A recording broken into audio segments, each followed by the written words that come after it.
이제 함께 기도하시겠습니다. 사랑과 은혜가 풍성하신 하나님 아버지, 오늘도 이런 이 새벽에 저희들 함께 말씀을 나누게 하심을 감사드립니다. 오늘 말씀을 나눔을 통해서 이 말씀대로 하나님 말씀대로 살아갈 수 있는 하나님의 백성들이 될 수 있도록 주여 도우시고 인도하여 주시옵소서. 감사드리고 귀하신 예수님 이름으로 기도드렸습니다. 아멘.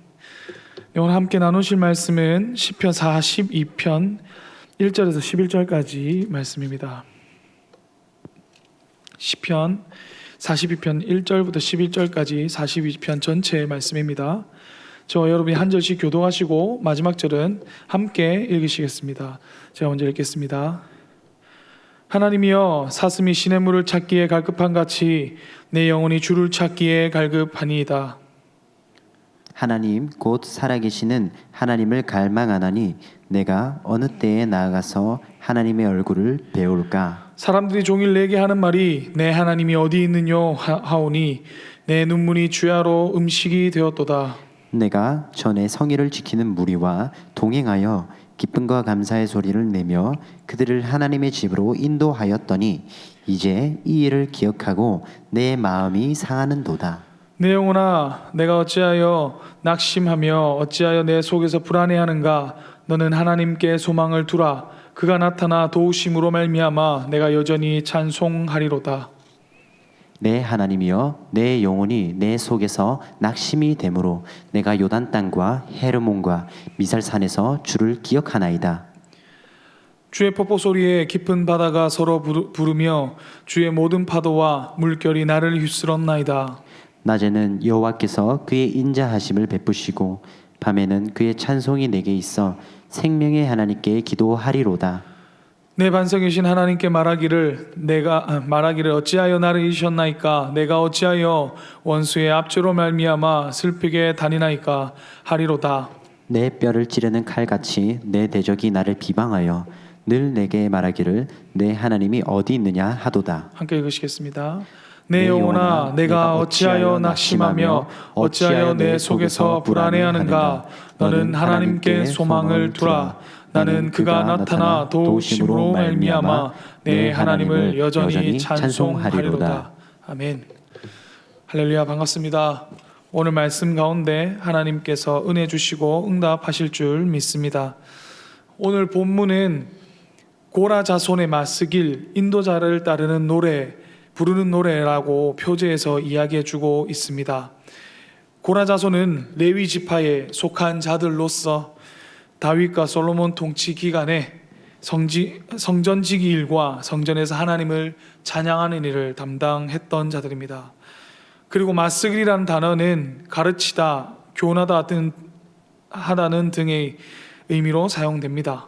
이러한 의미로 인해 시편에서는 교훈적인 노래를 의미할 때 사용되어집니다. 그래서 하나님의 성전에서 일하는 자들이 쓴 교훈적인 시라고 할 수 있겠습니다. 시편에서는 고라 자손의 시가 12편, 마스길로 명시된 시가 13편이 있습니다.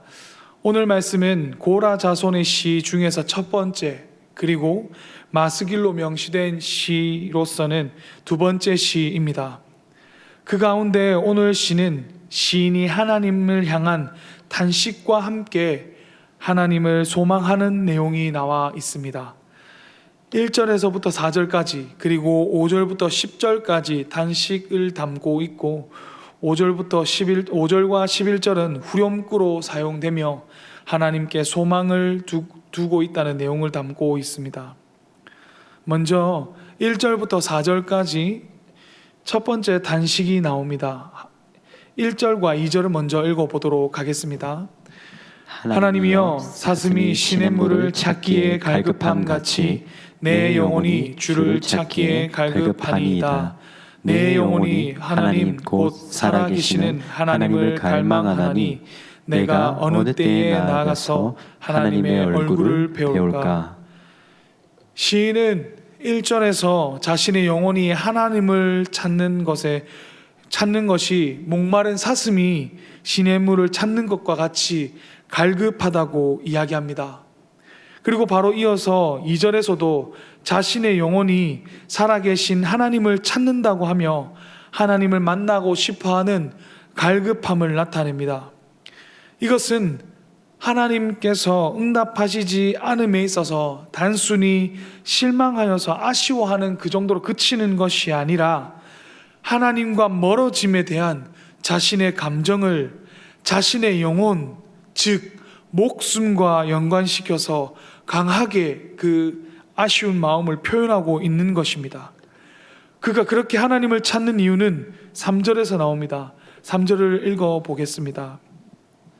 사람들이 종일 내게 하는 말이 내 하나님이 어디 있느뇨 하오니 내 눈물이 주야로 내 음식이 되었도다. 아멘. 시인은 사람들이 자신을 보며 하루 종일 하나님이 어디 있냐고 조롱한다고 이야기합니다. 사람들이 왜 그렇게 그에게 하나님이 어디 있냐고 조롱했을까요? 그의 형편이나 모습이 좋지 않아서입니다. 하나님을 믿는 사람으로서, 하나님의 백성으로서 그런 모습들, 하나님의 백성으로서 잘 살아가는 모습이 아니라 고통으로 인해 좋지 않은 상황에 처해 있기 때문입니다. 시인이 고통스러워하는 이유는 확실하게 알 수는 없지만 4절을 통해서 어느 정도 유추해 볼 수 있습니다. 4절을 한번 읽어보도록 하겠습니다. 내가 전에 성의를 지키는 무리와 동행하여 기쁨과 감사의 소리를 내며 그들을 하나님의 집으로 인도하였더니 이제 이 일을 기억하고 내 마음이 상하는도다. 아멘. 앞에서 이야기했듯이 시인은 고라의 자손이었습니다. 그들이 했던 일이 성전에서 하나님을 찬양하는 일을 했습니다. 그들이 그렇게 기쁨과 감사로 하나님을 예배하고 찬양하였는데 이제는 그것을 할 수 없는 상황이 되어버린 것입니다. 그래서 그것을 기억하며 내 마음이 상한다고, 그것을 하지 못하기 때문에 상한다고 하고 있는 것이죠. 이것은 시인이 자신의 개인적인 문제에 대해서 이야기하는 걸 수도 있지만 그것보다는 이스라엘 백성들이 바벨론의 포로로 잡혀간 상황임을 알 수 있습니다. 예배를 드리고 싶지만 포로로 잡혀왔기 때문에 예배를 드릴 수 없고 그런 비참한 상황에 처해 있으니 이방인인 바벨론 사람들에게 조롱을 당하고 있는 것입니다. 그러한 슬픔으로 흐르는 눈물이 그에게 주야로 음식이 되어 버린 것입니다. 그리고 6절에서부터 10절까지는 두 번째 단식이 나옵니다. 7절을 한번 읽어보겠습니다. 주의 폭포 소리에 깊은 바다가 서로 부르며 주의 모든 파도와 물결이 나를 휩쓸었나이다. 폭포는 원래 쉼과 아름다움의 상징으로 이야기되어져 왔습니다. 그러나 이어지는 혼돈과 죽음이라는 의미로 사용되는 깊은 이라는 표현이 나오면서 이것이 부정적인 의미로 바뀌어 버립니다. 그리고 주의 모든 파도와 물결이 자신을 휩쓸었다고 하면서 자신의 상황이 무척이나 힘든 죽음과 같은 상황에 처해 있음을 이야기합니다. 그러면서 8절에서 하나님께 기도한다고 하면서 9절과 10절에서처럼 하나님께 기도합니다. 9절과 10절을 또 한번 읽어보시겠습니다. 내 반석이신 하나님께 말하기를 어찌하여 나를 잊으셨나이까? 내가 어찌하여 원수의 압제로 말미암아 슬프게 다니나이까 하리로다. 내 뼈를 찌르는 칼같이 내 대적이 나를 비방하며 늘 내게 말하기를 내 하나님이 어디 있느냐 하도다. 자신들의 원수들의 압제로 인하여 슬픔을 당하고 있고 그들이 하나님이 어디 있냐는 조롱의 소리가 자신의 뼈를 찌르는 칼과 같이 느껴진다는 것입니다. 그래서 하나님께서 어디 있냐고, 어디 계시냐고 탄식하며 따지듯이 이야기하고 있습니다. 그러나 그러한 탄식으로 그의 기도는 끝이 나지 않습니다. 그런 상황에서도 5절과 11절에서처럼 이야기합니다. 두 절이 동일한 내용이기 때문에 5절을 한번 읽어보도록 하겠습니다. 5절입니다. 내 영혼아 내가 어찌하여 낙심하며 어찌하여 내 속에서 불안해하는가? 너는 하나님께 소망을 두라. 그가 나타나 도우심으로 말미암아 내가 여전히 찬송하리로다. 시인의 상황을 세세하게 다 알 수 없고 어느 정도 내용을 보면서 유추하여 알 수 있는 상황이지만, 그렇지만 그가 처해 있는 상황과 그 가운데 침묵하시는 하나님께 결코 감사할 수 없고 기뻐할 수 없어서 하나님께 부르짖고 찾을 수 있는 상황이 아니라는 것을, 그냥 하나님 어디 그냥 그렇게 찾을 수 있는 상황이 아니라는 것을 알 수 있습니다. 오히려 하나님을 향해 단식하고 하나님을 향해서 자기 자신도 욕하고 삿대질할 수밖에 없는 상황이라는 것을 우리는 알 수 있습니다. 그러나 그는 자신이 처한 상황으로 인해 하나님을 더 욕하거나 하나님을 향해 더 단식하는 것이 아니라, 그러한 공경에 처해 있으면서도 하나님께 단식하고 한탄하는 자기 자신을 꾸짖고 있습니다. 왜 낙심하고 불안해하냐는 것입니다. 하나님께서 도우실 것인데, 인자하고 신실하셔서 영원히 함께 하시는 하나님께서 도우실 것인데 왜 하나님께 소망을 두지 못하고, 그 하나님을 믿음으로 인해서 그 하나님께 소망을 두지 못하고 낙심하고 불안해하냐고 자기 자신의 영혼을 꾸짖고 있는 것입니다. 그래서 낙심하지 말고 불안해하지 말고 하나님을 믿음으로 그 하나님께 소망을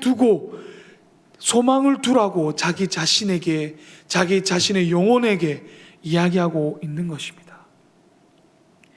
이것을 보면서 우리가 알 수 있는 것은, 먼저 하나님께서 우리가 공경에 처하여 하나님의 백성으로서 그리스도인의 모습으로서 살아갈 수 없는 가운데 있을지라도, 그래서 세상 사람들이 우리를 좋지 않은 시선으로 바라보며 하나님을 욕할지라도 하나님께서는 침묵하실 수 있다는 것입니다. 그럴 때 우리는 죽음과 같은 고통을 느낄 수 있다는 것입니다. 그래서 우리가 하나님을 향해 하나님 어디 계십니까? 정말 하나님 살아 계십니까? 라고 단식할 수 있는 상황이 올 수 있다는 것입니다. 그렇다면 그럴 때 우리는 어떻게 해야 합니까? 오늘 시인은 자신이 정말 죽을 것 같은 공경에 처해 있었습니다. 그때 그는 하나님을 떠난 것이 아니라 하나님께 나아가 하나님 앞에 자신의 상황에 대하여 단식하며 하소연했습니다.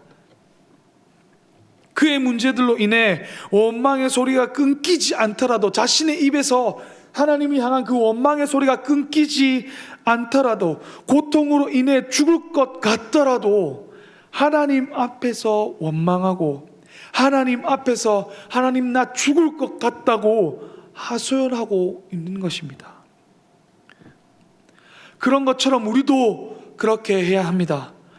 우리도 우리의 상황을 두고 하나님 앞에서 다른 어떤 누군가가 아니라 하나님 앞에서 단식하며 하소연해야 합니다. 정말 마음이 힘들어 하나님께 욕하는 상황이 온다고 할지라도, 하나님께 삿대질하면서 하나님 왜 이러시냐고 하나님께 욕하는 상황이 오더라도 하나님 앞에 나아가야 하는 것입니다. 하나님께서 우리의 기도를 들으시지 않는 것처럼 않는 것처럼 보여서 침묵하시지만, 나의 이야기를 잘 들어주는 누군가를 찾아가고 나의 문제를 해결해 줄 그 어떤 것을 찾아가는 것이 아니라 하나님 앞에 나아가야 하는 것입니다. 왜 그렇습니까? 시인이 말한 것과 같이 하나님 말이 우리의 소망이 되시기 때문입니다. 하나님만이 우리를 도우실 수 있기 때문입니다. 죽을 것 같은 고통에서 나를 건지실 분은 하나님밖에 없기 때문입니다. 세상의 것들이 우리에게 정말 위로를 주고 안정을 줄 수 있을지 모릅니다. 하지만 그것은 잠시 잠깐일 뿐입니다. 정말 하나님 말고는 우리를 고통에서 건져줄 수 있는 것은, 그 어떤 것은 아무것도 없습니다. 그것을 기억하시면서 오늘도 우리의 삶 속에서 변함없이 우리를 도우시는 하나님을 믿음으로 인해서 하나님을 소망하며 그렇게 살아갈 수 있는, 나아갈 수 있는 저와 여러분의 삶이 될 수 있기를 바라겠습니다. 이 시간 함께 기도하시겠습니다. 사랑과 은혜가 풍성하신 하나님 아버지, 오늘 이 시간 저희들 말씀을 나누게 하심을 너무나 감사드립니다. 하나님, 오늘 말씀을 들은 것처럼 저희들 어떠한 상황 가운데 있다 할지라도, 정말 우리가 죽음과 같은 고통에 있다 할지라도, 하나님께서 침묵하시는 그런 상황에 있다 할지라도 그래도 우리가 하나님 앞에 나아갈 수 있도록 도와주시옵소서.